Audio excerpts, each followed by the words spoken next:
할렐루야. 주의 이름으로 우리 모든 성도님들 환영합니다. 우리 함께 주의 은혜에 의지하여 우리 3일 저녁 예배를 하나님 앞에 드리도록 하겠습니다. 우리 함께 사도신경 고백하심으로 예배를 시작하도록 합니다. 전능하사 천지를 만드신 하나님 아버지를 내가 믿사오며 그 외아들 우리 주 예수 그리스도를 믿사오니 이는 성령으로 잉태하사 동정녀 마리아에게 나시고 본디오 빌라도에게 고난을 받으사 십자가 박혀 죽으시고 장사한 지 사흘 만에 죽은 자 가운데서 다시 살아나시며 하늘에 오르사 전능하신 하나님 옆에 앉아 계시다가 저리어서 산 자와 죽은 자를 심판하러 오시리라. 성령을 믿사오며 거룩한 공예와 성도가 서로 교통하는 것과 죄를 사해 주시는 것과 몸이 다시 사는 것과 영원히 사는 것을 믿사옵나이다. 아멘. 다 같이 찬송가 545장 하시겠습니다. 545장입니다.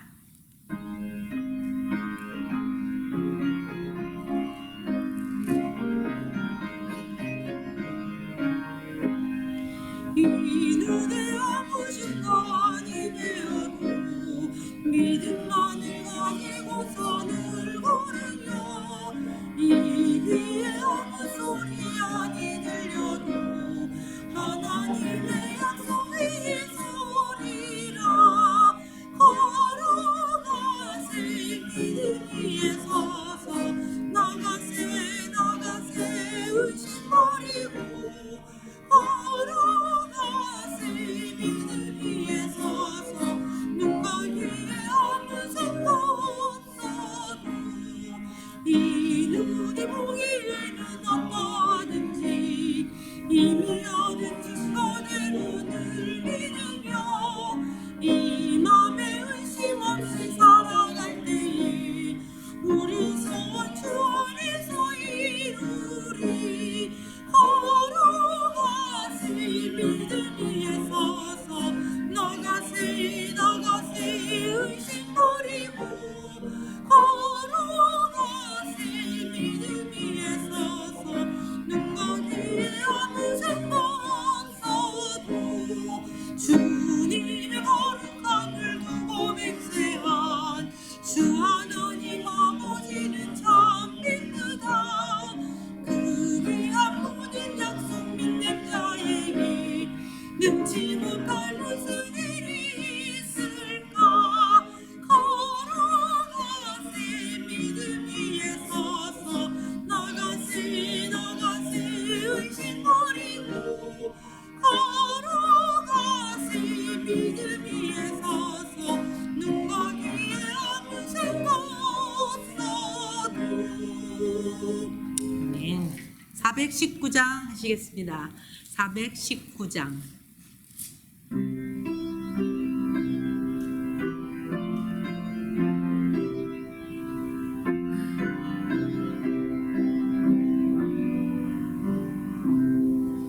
주 날기 내가 변한 이시니 먼 깊고 비바람 불어쳐도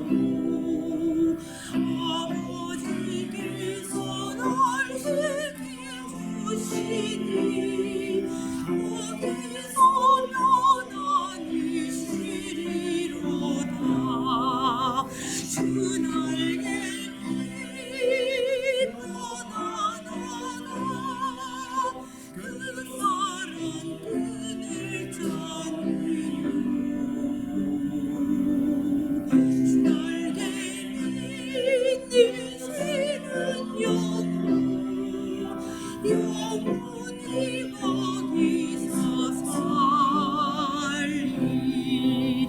주 날개 나의 피난 쳤으니 거기서 쉬기를 원하노라. 세상이 나를 위로치 못하나 거기서 평화를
잠시 기도하겠습니다.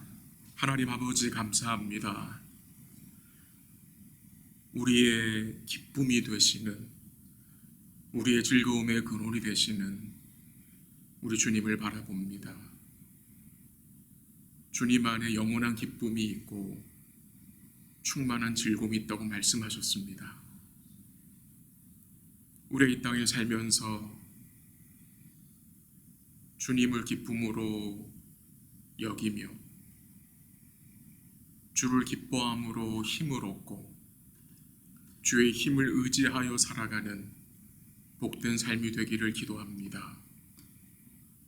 우리 삶에 여러 가지 어려움들이 있고 여러 가지 시험을 만나지만 주의 은혜를 의지하여 그 어려움들을 기쁨으로 여길 수 있는 힘을 주님이 공급해 주시기를 또한 기도합니다. 우리가 지금 어떤 처지에 있든지 그 상황 속에서 주님을 노래할 수 있는 믿음을 주님이 주시기를 기도합니다. 우리 주의 힘을 의지하여 우리의 발이 사슴같이 강할 수 있도록 달려갈 수 있도록 주님 도와주시고 달려가면서 주의 말씀을 읽고 들을 수 있게 하시고 주의 뜻을 쫓아갈 수 있는 믿음의 발걸음들이 될 수 있도록 주님 도와주시고 인도하여 주시옵소서. 또 사랑하는 성도들이 각 가정에서 또 주님 앞에 마음의 무릎을 꿇고 주를 예배합니다. 복된 예배가 되게 하시고 주님 영광 받아주시고 함께한 성도들 마음속에 오늘도 주의 은혜와 사랑을 깊이 말씀 가운데 깨닫고 주를 바라볼 수 있는 귀한 시간 될 수 있도록 인도하여 주시옵소서. 우리가 말씀을 열고 같이 읽고 또 말씀을 듣겠습니다. 주의 뜻을 깨달을 수 있도록 주의 마음을 우리가 이해하고 또 깨달을 수 있도록 성령께서 도와주시고 우리 마음속에 생명의 말씀을 담아주시가 남은 주간도 힘있게 살 수 있는 복된 삶이 될 수 있도록 주님 도와주시고 말씀을 듣는 가운데 우리의 마음이 힘을 얻고 새로워질 수 있도록 주님이 도와주옵소서. 감사하며 예수님의 이름으로 기도합니다. 아멘.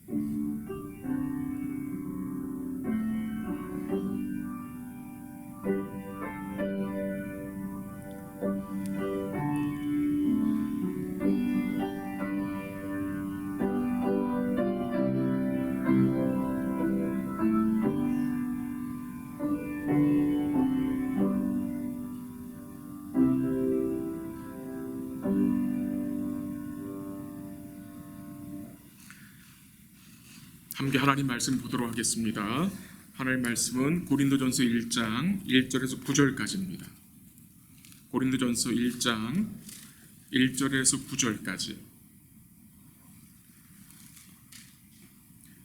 신약성경 263면 고린도전서 1장 1절에서 9절까지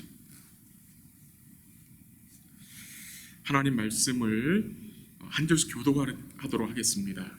1장 1절 하나님 말씀입니다. 하나님의 뜻을 따라 그리스도 예수의 사도로 부르심을 받은 바울과 형제 소스데네는 고린도에 있는 하나님의 교회 곧 그리스도 예수 안에서 거룩하여지고 성도라 부르심을 받은 자들과 또 각처에서 우리의 주 곧 그들과 우리의 주 되신 예수 그리스도의 이름을 부르는 모든 자들에게 하나님 우리 아버지와 주 예수 그리스도로부터 은혜와 평강이 있기를 원하노라. 그리스도 예수 안에서 너에게 주신 하나님의 은혜로 말미암아 내가 너희를 위하여 항상 하나님께 감사하노니 이는 너희가 그 안에서 모든 일 곧 모든 언변과 모든 지식의 풍족함으로 그리스도의 증거가 너희 중에 견고하게 되어 너희가 모든 은사의 부족함이 없이 우리 주 예수 그리스도의 나타나심을 기다림이라.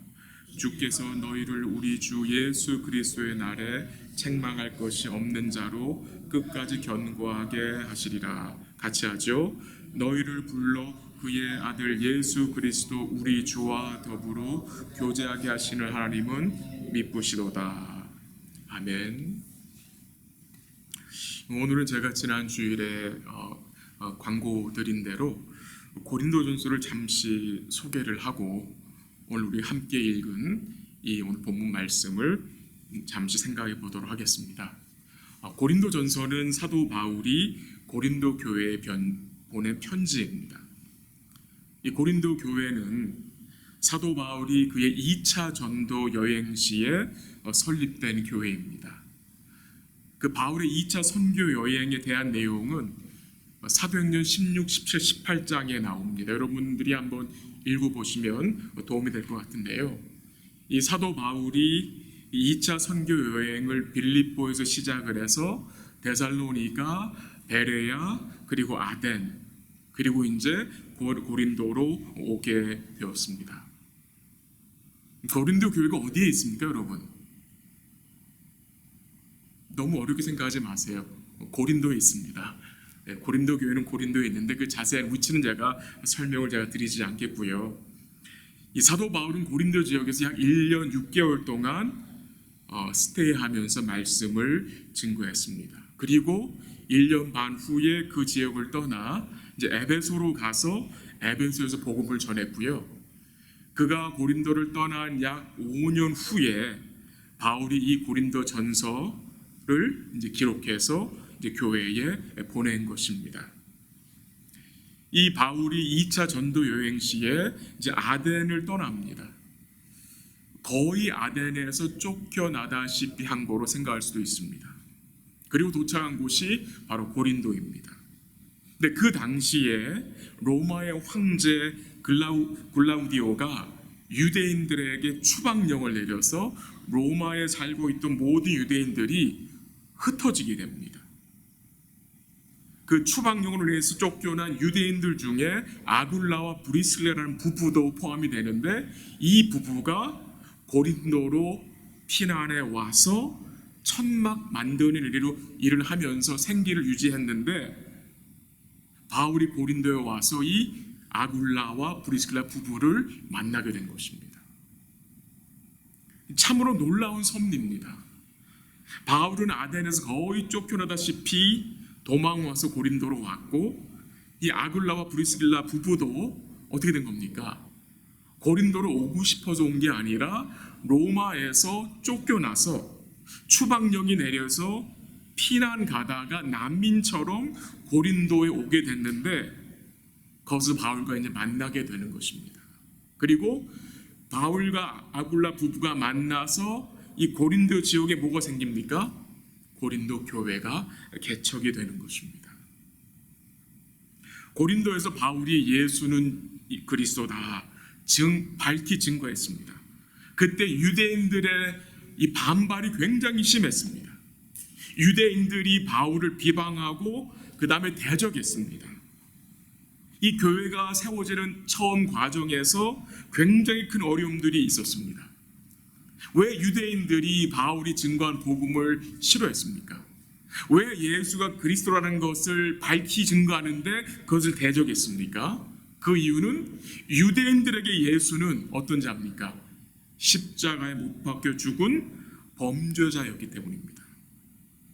결국 바울이 장소를 옮겨서 디도 유스도로 하는 사람의 집에서 복음을 전합니다. 근데 그때 회당장 그리스보와 그 집안 식구들과 그 지역에 있던 고린도 사람들이 그 고린도 사람들 중에는 많은 이방인들이 포함됩니다. 주님을 믿게 되고 교회에 동참하게 됩니다. 이 바울이 고린도에서 박해중에 있을 때에 주님이 바울에게 이렇게 말씀하셨어요. 한번 들어보세요. 두려워하지 말며 침묵하지 말고 말하라. 내가 너와 함께 있음에 어떤 사람도 너를 대적하여 해롭게 할 자가 없을 것이니 이는 이 성중에 내 백성이 많음이라 라고 했습니다. 이 성중에 이 고린도 성 안에 내 백성이 될 자가 많다고 하나님 바울에게 말씀하시고 계속해서 그 성에서 복음을 전하게 하셨습니다. 이 고린도 지역은 항구 도시라고 합니다. 항구 도시. 그래서 문화적으로 경제적으로 중심이 되는 도시였다고 하고요. 또 이 도시는 성적으로 매우 문란한 도시였다고 합니다. 성적 타락과 종교적 혼합주의가 심각한 도시였다고 합니다.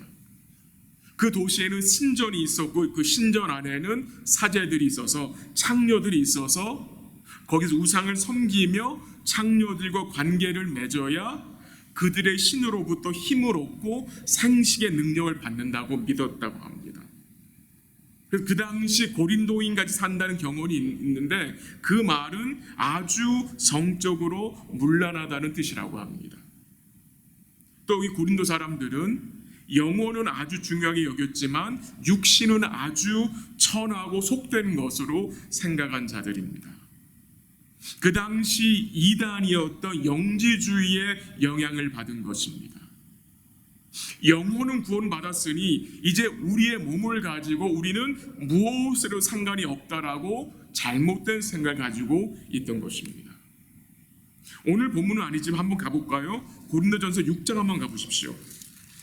고린도전서 6장 9절, 10절, 11절입니다. 한번 같이 가볼게요. 제가 9절 읽고 여러분 10절 한번 읽어보세요. 6장 9절 불의한 자가 하나님의 나라를 유업으로 받지 못할 줄을 알지 못하느냐. 미혹을 받지 말라. 음행하는 자나 우상 숭배하는 자나 간음하는 자나 탐쟁하는 자나 남색하는 자나 10절 여러분 시작. 도적이나 탐욕을 부리는 자나 술 취하는 자나 모욕하는 자나 속여 빼앗는 자들은 하나님의 나라를 유업으로 받지 못하리라. 11절 같이 너희 중에 이와 같은 자들이 있더니 주 예수 그리스도의 이름과 우리 하나님의 성령 안에서 씻음과 거룩함과 의롭다함을 받았느니라. 아멘. 9절과 10절에 여러 가지 죄악들이 언급이 되죠. 그렇죠? 그리고 11절에 어떤 말씀 나옵니까? 너희 중에 이와 같은 자들이 뭐라고요? 있다라고 합니다. 9절과 10절에서 여러 죄악을 언급하면서 11절에서 너희 중에 이와 같은 자들이 있다. 이 고린도 교회에는 참 여러 가지 문제들이 있었습니다. 분쟁이 있었어요. 교회에. 서로 자기 주장들을 내세우는 사람들이 많았어요. 나는 바울파다, 나는 게바파다, 나는 그리스도파다. 또 이 교회 안에 형제 간에 소송하는 일이 있었어요. 또 교회 안에 근친 상간이 있었어요. 아들이 엄마와 아버지의 아내와 관계를 맺는 일이 있었고요. 동성애가 있었고요. 은사를 남용하는 일이 있었고요. 신비주의가 있었고요. 열광주의, 금욕주의, 쾌락주의, 신학적 문제, 잘못된 부활관, 율법주의, 그리고 사도 바울을 배척하고요. 성찬을 이들이 잘못 이행했었어요. 지금 이런 죄악들을 쭉 제가 언급을 했는데 여러분 마음속에 어떤 생각이 드십니까? 아니 그런 교회가 있을 수 있나? 이렇게 죄악이 많은데 이것도 교회인가라는 생각이 들 수 있죠. 참 이 고린도 교회 안에 여러 가지 문제들이 많이 있었습니다.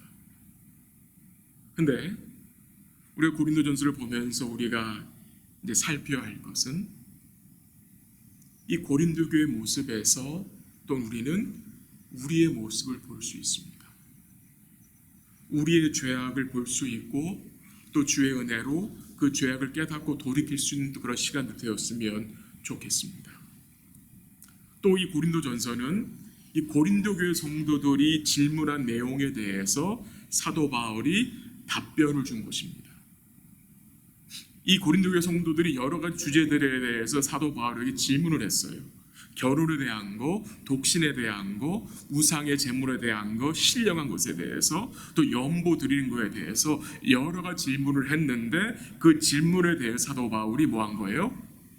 답변을 준 것입니다. 우리 사랑하는 성도 여러분, 이 세상에 문제 없는 교회가 몇 개가 되겠습니까?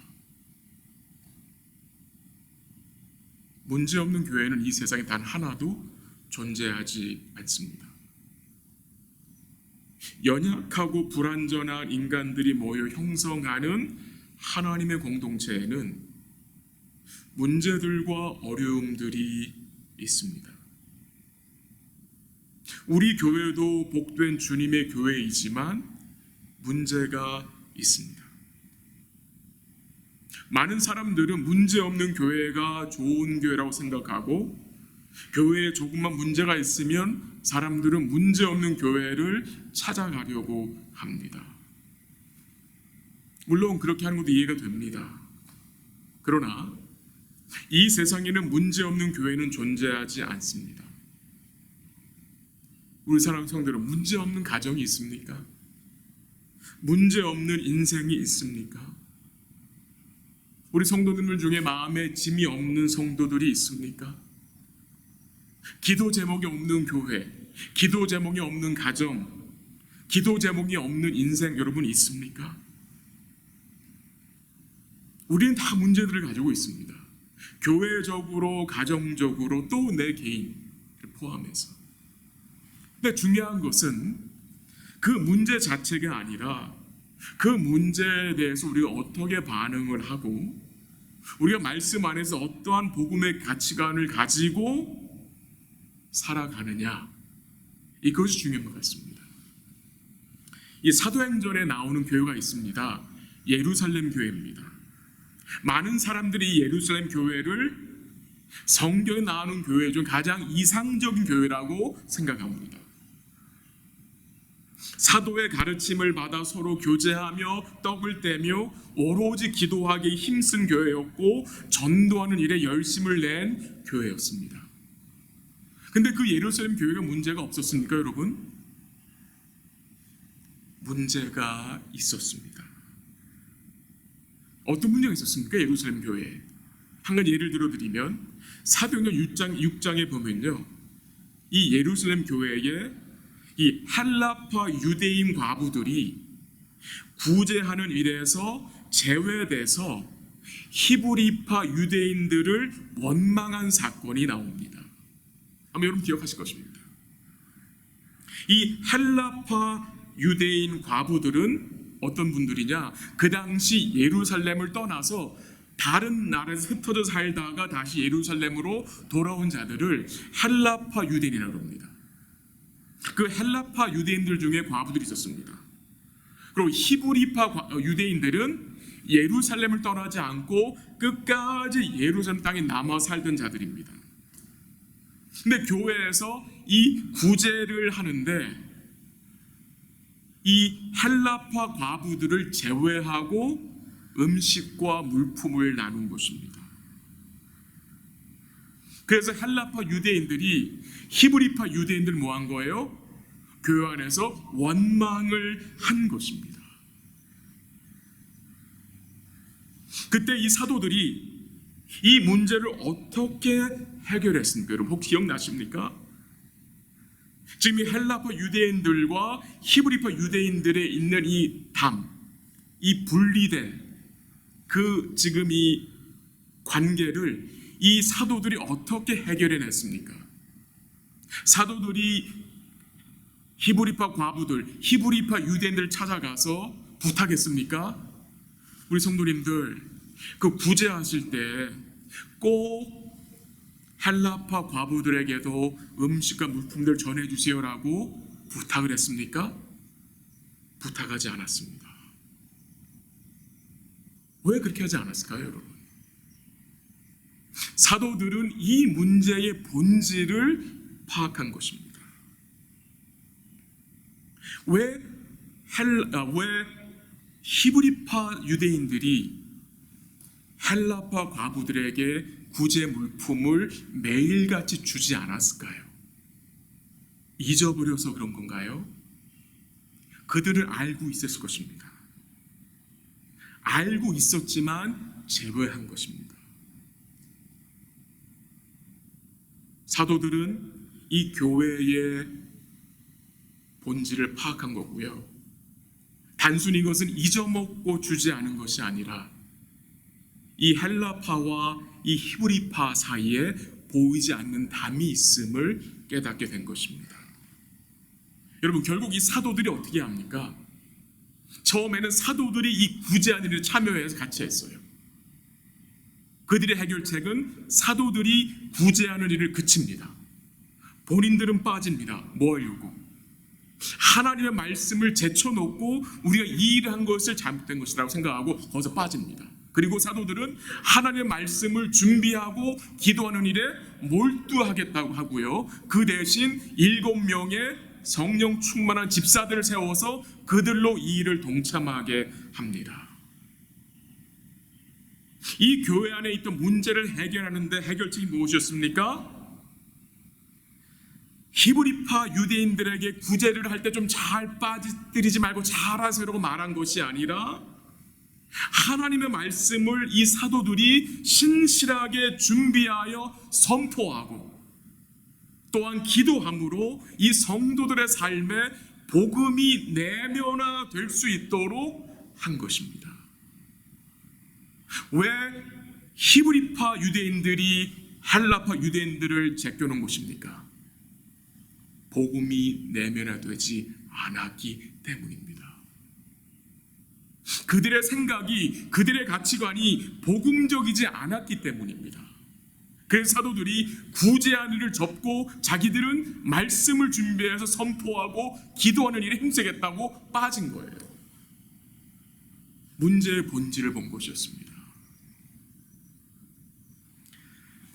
이 고린도 전서를 다시 돌아왔어요. 지금 사도 바울이 이 교회의 엄청난 문제들을 듣게 됩니다. 그 문제의 본질을 사도 바울은 어떻게 생각했습니까? 그 문제들의 원인을 무엇으로 바울은 이해했습니까? 이 고린도 교회 성도들이 복음을 잊어버렸다는 것입니다. 복음을 잊어버린 것입니다. 그 사도 바울은요, 너희가 알지 못하느냐 라는 표현을 여러 번 씁니다. 복음을 상기시킵니다. 교회에 있는 여러 가지 문제들을 무엇을 해결하라고 합니까? 복음이었습니다. 오늘 현대 교회에 있는 문제들을 해결할 수 있는 길은 단 한 가지입니다, 여러분. 복음뿐입니다. 복음입니다. 교회는 계속해서 복음을 재발견해야 합니다. 그리고 그 복음이 우리 마음에 내면화되어야 됩니다. 복음에 합당한 삶은 복음을 떠나서는 살 수 없고 우리가 복음 안에 거할 때에 복음에 합당한 삶을 살 수 있다는 것입니다. 사도 바울은 1장부터 예수 그리스도의 십자가를 증거합니다. 왜? 이 문제 많은 고린도 교회의 해결책은 복음뿐인 것을 사도 바울은 알고 있어요. 근본적인 문제가 뭔지를 바울은 알고 있어요. 그래서 15장 가서도 뭐합니까? 길게 예수의 부활을 증거하죠. 예수님이 죽으시고 살아나셨다. 그 이루신 구원을 계속해서 사도 바울은 뭐합니까? 그들에게 리마인드 시키는 것입니다. 이 고린도 교회의 문제는 그들이 복음 안에 바로 서지 못한 것입니다. 교회가 복음 안에 바로 서지 못하면 자기들 마음대로 복음을 뭐합니까? 변질시킵니다. 세상적인 복음으로 만들어 버립니다. 우리가 고린도전서를 통해서 복음을 또 재발견했으면 좋겠고요. 우리의 삶이 좀 더 복음의 가치관을 가지고 믿음의 방식을 따라 살아가기를 배우기를 기도하고요. 또 이 고린도에 나타난 그 죄악을 통해서 우리의 죄를 깨닫기를 기도하고요. 복음 안에서 여러분과 제가 새로워지기를 기도하고 복음의 지혜를 얻는 시간들이 되었으면 좋겠습니다. 그런 은혜를 주님이 교회에게 허락해 주실 것을 또한 믿습니다.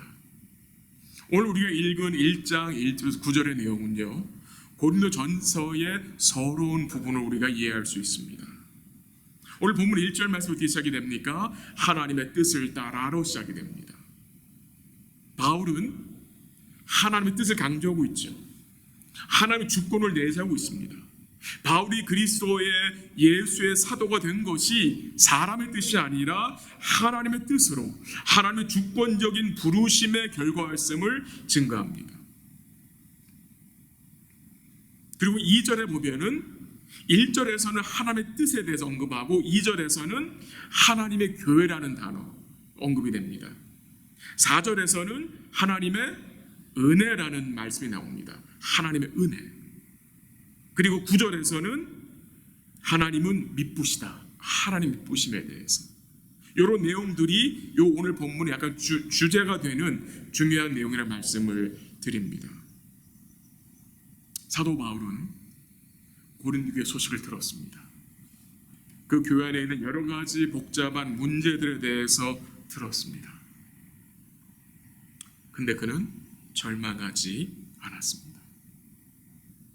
현실적으로는 머리가 아프고 복잡할 수 있었겠지만 오늘 본문에 증거되는 내용이 무엇입니까? 한번 같이 가볼게요. 4절 같이 읽게요. 시작.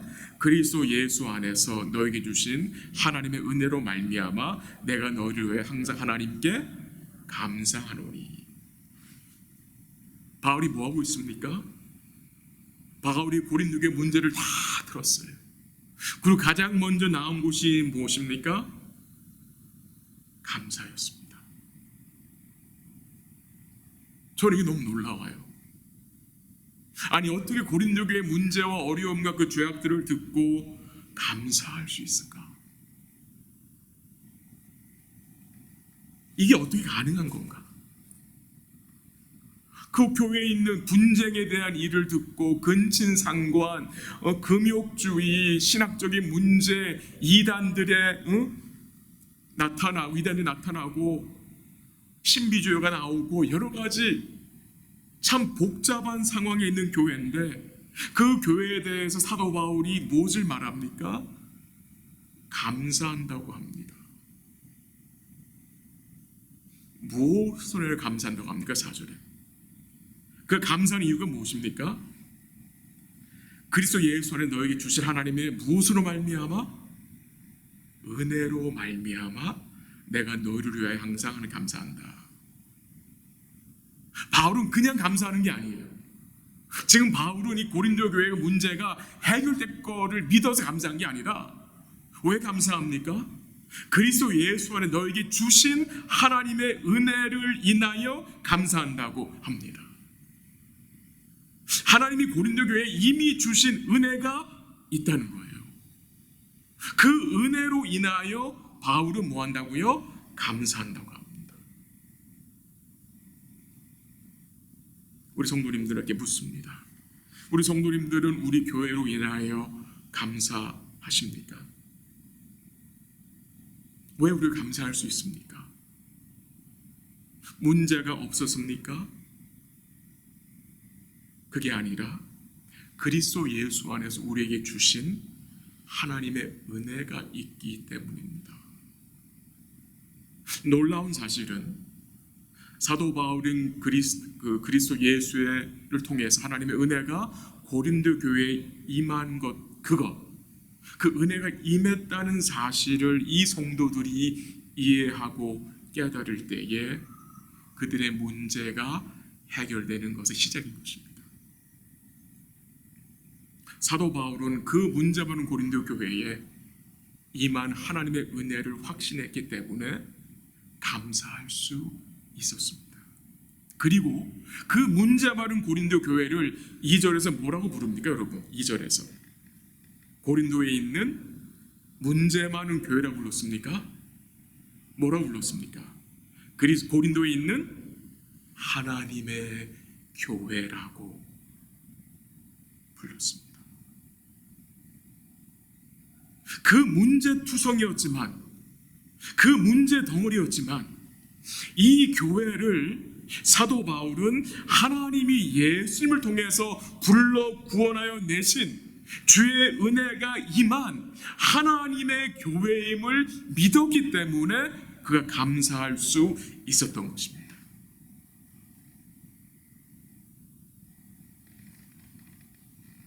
하나님의 교회, 하나님의 교회. 하나님이 이 교회를 시작하여 역사하여 세우신 교회고 이 교회를 하나님께서 완성할 것임을 그가 믿었기 때문에 감사한 것입니다. 8절 가보세요. 한번 같이 뒤에 시작. 주께서 너희를 우리 주 예수 그리스도의 날에 책망할 것이 없는 대로 끝까지 견고하게 하시리라. 바울이 지금 뭘 믿고 있습니까? 이 문제 많은 교회를 하나님이 어떻게 하시겠대요?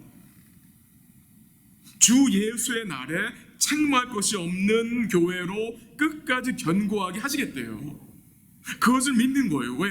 하나님이 세우신 교회이기 때문에, 하나님이 그의 아들 예수를 통해서 불러내신 구원하신 교회이기 때문에 이 문제 많은 교회를 하나님이 끝까지 책임지시고 견고하게 하실 것을 사도 바울은 믿었어요. 그래서 감사하는 거예요.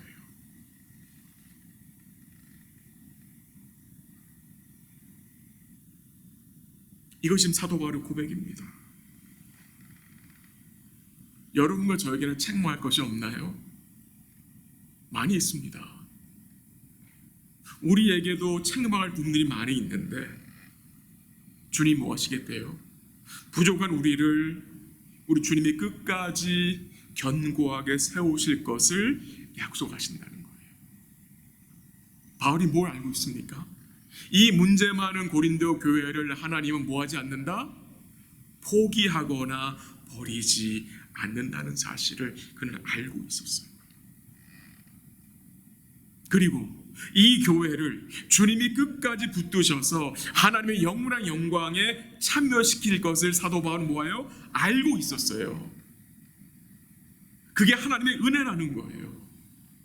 그래서 그는 감사할 수 있던 거예요. 9절 보세요. 9절.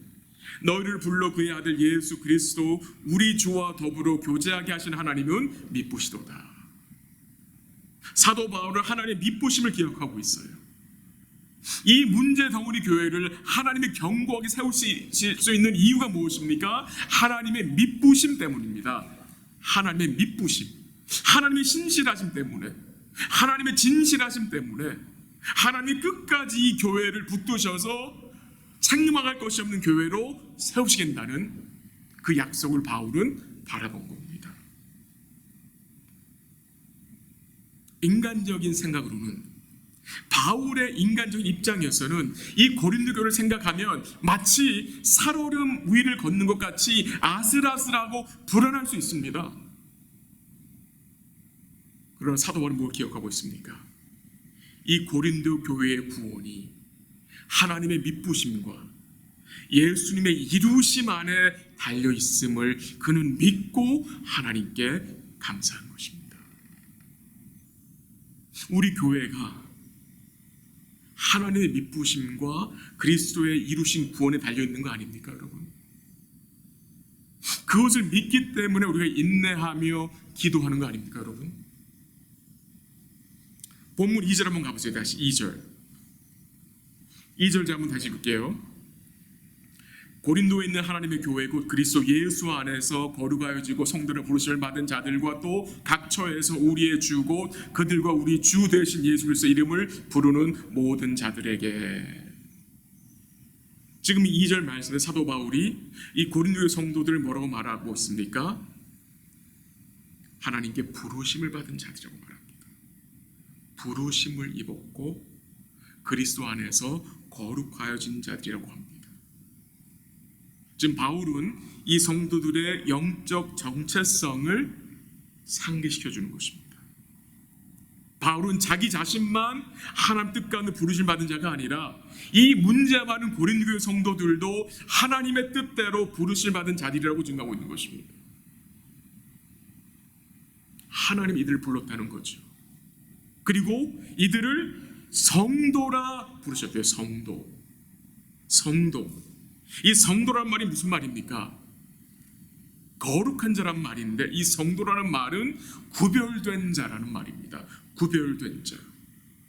하나님이 이들을 세상에서 부르셔서 세상으로부터 구별하셨습니다. 무엇을 위해 구별하셨습니까? 하나님 위해 바쳐진 자들로 구별하셨다는 것입니다. 하나님의 영광을 위해서 하나님이 이들을 구원하셔서 따로 떼어놓으신 것입니다. 바울은 계속해서 이 고린도 교회 성도들의 영적인 정체성을 리마인드 시켜줍니다. 고린도 교회 성도들이요, 당신들은 하나님께 부르심을 받은 자들인데, 성도들인데, 당신들은 하나님께 바쳐진 자들이요, 하나님께 속한 자들이요, 하나님의 소유가 된 자들인 것을 말하고 있는 것입니다. 그리고 이 하나님의 교회인 고린도 교회에는 제가 말씀드린 대로 하나님의 은혜가 임했다고 했습니다. 하나님의 은혜. 2절 마지막 부분에 뭐라고 나옵니까? 우리 주 되신 예수 그리스도 이름을 뭐하는 자들? 부르는 자들이라고 말합니다. 이 고린도 성도들이 어떤 자들이에요? 하나님께 부르심 받은 자들만이 아니라 이제 그들이 하나님을 뭐하는 자들이에요? 부르는 자들이에요. 예수 그리스도의 이름을 부르는 자들. 예수 그리스도의 이름을 부르는 자들. 그 말씀 의미가 무엇입니까?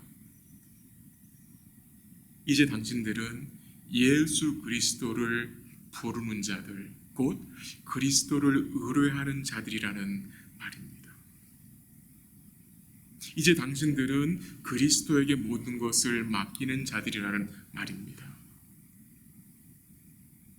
예수 그리스도를 부르는 자들이란 말은 그리스도와 더불어 교제하는 자들이란 말입니다. 주님과 연합되어 주님과 더불어 교제를 나누는 자들이라는 말입니다. 그리고 주님과 더불어 사는 자들임을, 주의 은혜를 덧입고 사는 자들임을 지금 리마인드 시켜주는 것입니다. 말씀을 정리합니다. 이 코로나 사태가 이제 좀 마무리되는 과정인 것 같았는데 또 큰 사건이 터졌습니다. 미국의 많은 도시에 폭동과 강포와 약탈과 폐역이 넘쳐나고 있는 상황입니다. 주님이 이 땅을, 이 도시들을, 이 백성들을 불쌍히 여겨주시기를 같이 기도하기 원합니다. 속히 이 사태가 종결되기를 우리 기도하기를 원합니다. 우리 사랑하는 성도 여러분, 한 가지 기억하시면 좋겠습니다. 코로나 사태가 끝이 나고 지금 이 데모가 끝이 난다 하여도 우리 삶에는 여전히 고통과 어려움이 있습니다. 코로나 끝나면 모든 게 끝나는 게 아닙니다. 지금 이 데모가 줄어든다 해서 우리 삶의 문제가 또 해결되는 것은 아니에요. 여전히 가지고 있는 어려움, 고통은 여전히 존재할 것이고 거기에 또 더 다른 어려움들을 삶 속에서 만나게 될 것입니다. 그게 우리의 현실입니다. 그런데 우리가 이런 상황 속에서 주께 감사할 수 있는 이유가 무엇입니까, 여러분? 우리에게 임한 은혜가 있기 때문입니다. 하나님이 예수님을 통해서 우리에게 주신 은혜가 있기 때문입니다. 그 은혜는 구원의 은혜이고 그 은혜는 족한 은혜이고, 우리 사랑하는 성도님들이 우리가 은혜라는 말을 참 많이 사용하잖아요. 근데 정말 하나님이 우리에게 베풀어 주신 그 은혜, 여러분, 그 은혜에 무엇이 포함된 것입니까? 그 하나님이 예수님을 통해서 우리에게 허락하신 그 은혜에 포함된 것들이 무엇입니까, 여러분? 그 하나님이 우리에게 주신 그 은혜가 보장하는 것이 무엇입니까, 여러분? 그것을 말씀으로 잘 묵상하시면 좋겠습니다. 하나님은 단순히 우리 구원하는 것만이 아니라 그 구원의 은혜에 포함된 것들이 있어요. 그 은혜가 우리에게 보장하는 것들이 있거든요. 그것을 여러분과 제가 붙들어야 하는 거예요. 그래야 우리 심령에 감사가 나오는 거예요. 그 은혜에 포함된 것을 하박국이 붙들었기 때문에 그가 고통 중에 주님을 뭐 할 수 있었던 거예요? 노래할 수 있었던 것입니다. 이 남은 주간 우리 상담 성도들께서요, 주님이 우리에게 주신 그 은혜 속에 무엇이 포함되어 있고 그 은혜가 무엇을 보장하는지를 깊이 말씀 가운데 생각하시고 또 기도하시면 좋겠습니다. 우리 하나님은 미쁘신 분입니다. 우리 하나님이 신실하신 분이시기 때문에 여러분과 저를 끝까지 견고하게 세워주실 것을 또한 우리는 믿습니다. 남은 주간도 여전히 우리 삶에 복잡한 일들이 있지만 우리가 주님께 부르심을 입은 자들임을 기억하고 그리스도의 이름을 부르며 또 우리가 트레이드 교회의 성도라는 그 사실을 또 우리가 감사하며 베푸신 주님의 은혜에 감사하며 사시는 복된 삶이 되시기를 주의 이름으로 간절히 기도합니다. 같이 기도하겠습니다. 오늘 우리가 선교사님 위해서 기도하는 여러분 각자 아시고요. 오늘 우리가 잠시 기도하고 싶은 내용은 이 미국을 위해서 같이 기도하면 좋겠습니다. 이 땅을 위해서 기도하면 좋겠습니다. 이 참 고통받는 도시들을 위해서, 성읍들을 위해서 기도하시고 이 백성들을 위해서 기도하시고 이 땅을 주님이 불쌍히 여겨주시기를 기도하고, 예전에 하나님이 이 니누의 성에 은혜를 베푸신 것처럼 이 땅에, 이 미국 땅에 주님이 은혜를 베풀어 달라고 같이 기도하면 좋겠고요. 우리 주의 은혜로 이 땅의 강포와 폭력과 약탈과 분노가 그치게 하시고 회복과 화해가 있게 하시고 평안이 있게 하시고 주께 돌아오는 역사가 나타날 수 있도록 기도하시고 이 땅에 주의 은혜의 빛이 계속해서 교회들을 통해서 비춰지게 하시고 이 땅의 지도자들을 주님께서 붙들어 주셔서 공의를 행하게 하시고 주의 지혜로 이 땅을 다스릴 수 있도록 같이 기도하시고, 이 어려운 시간에 주께서 부를 자들을 불러 구원하시는 그 구원의 역사 계속 나타날 수 있도록 우리 잠시 기도하고 제가 마무리 기도하도록 하겠습니다. 각자 한 1, 2분 기도하고 제가 마무리 기도할게요. 기도합니다. 하나님 아버지 감사합니다. 감사합니다. 오늘 좀 말씀을 받았습니다. 말씀을 마음에 새기게 하시고 우리에게 예수님의 임할 은혜가 어떤 것을 기억하고 살 수 있도록 도우시고 이 땅을 불쌍히 여겨주시기를 기도합니다. 이 미국 땅을 불쌍히 여겨주시고 하나님 이 백성들을 불쌍히 여겨주셔서 이 강포와 약탈과 배역이 그치게 하시고 회복과 화해가 임하게 하시고 그리스도 예수의 빛이 비춰지게 하시고 주께 돌아오는 일들이 일어날 수 있도록 주님이 도와주시고 인도해 주시기를 기도합니다. 이 어려울 때에, 이 어려운 상황 속에 하나님 원망과 낙심이 아니라 주를 바라봄으로 주를 노래하고 또한 이 상황들을 기쁘게 여길 수 있는 믿음의 눈을 주님이 주시기를 간절히 기도합니다. 주께서 역사해 주시고 도와주시기를 기도합니다. 인도해 주시고 붙들어 주시옵소서. 감사합니다. 예수님으로 기도합니다. 아멘.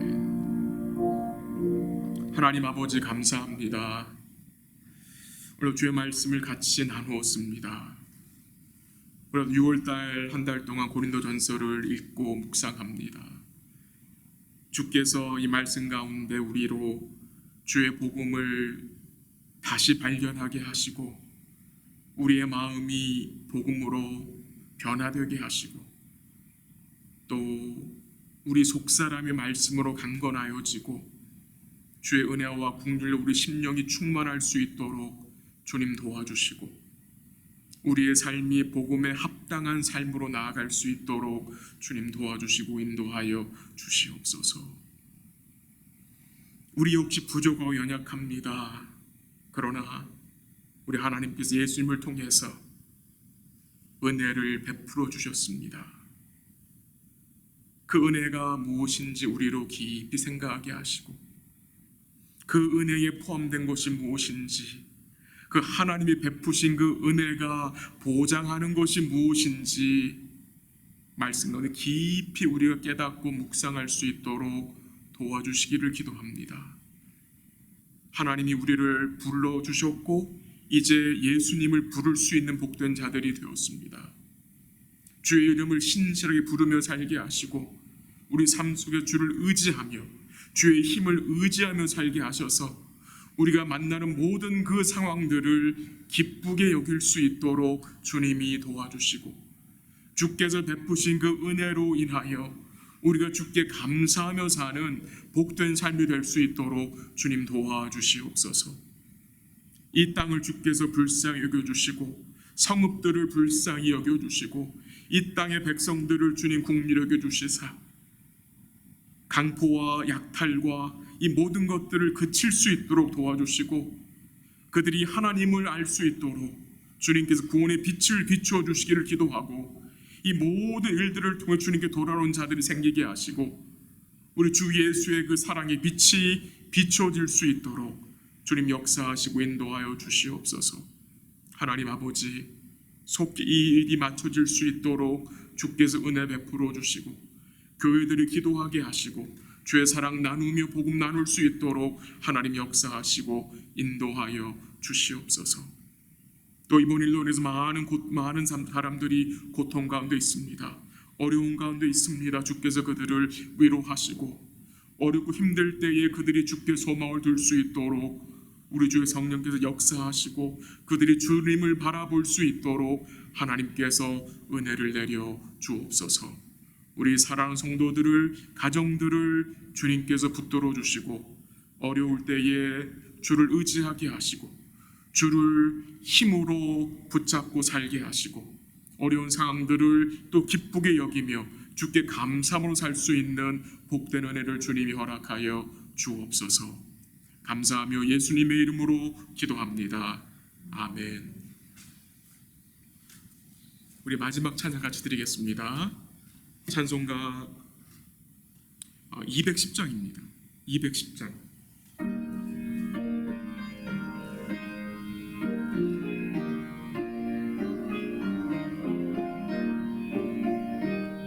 시온 성과 같은 교회 그의 영광 한없다.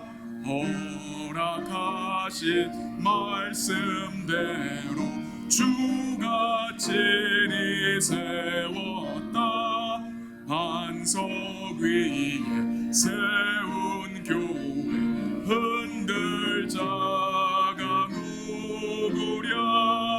모든 원수의 워싸도 아무 근심 없도다.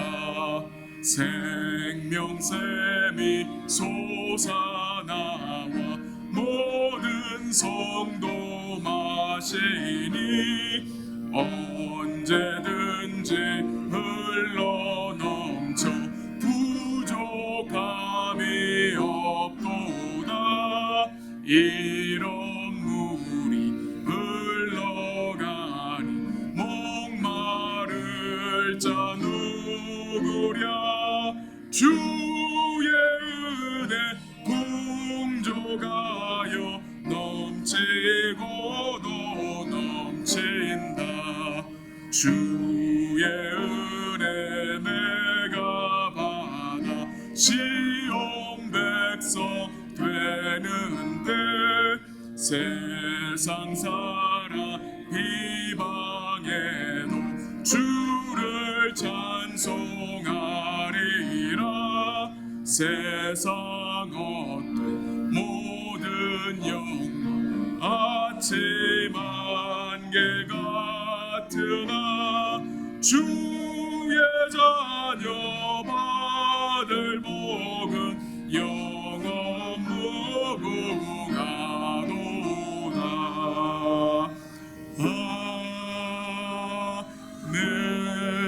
아멘. 주의 이름으로 예배를 폐합니다. 하늘에 계신 우리 아버지여, 이름이 거룩히 여김을 받으시오며 나라의 마옵시며 뜻이 하늘에서 준 것 같이 땅에서 이루어지이다. 오늘날 우리에게 일용할 양식을 주옵시고 우리가 우리에게 죄진 자를 사하여 준 것 같이 우리의 죄를 사하여 주옵시고 우리를 시험에 들게 하지 마옵시며 다만 악에서 구하옵소서. 되게 나라와 권세와 영광이 아버지께 영원히 있사옵나이다. 아멘.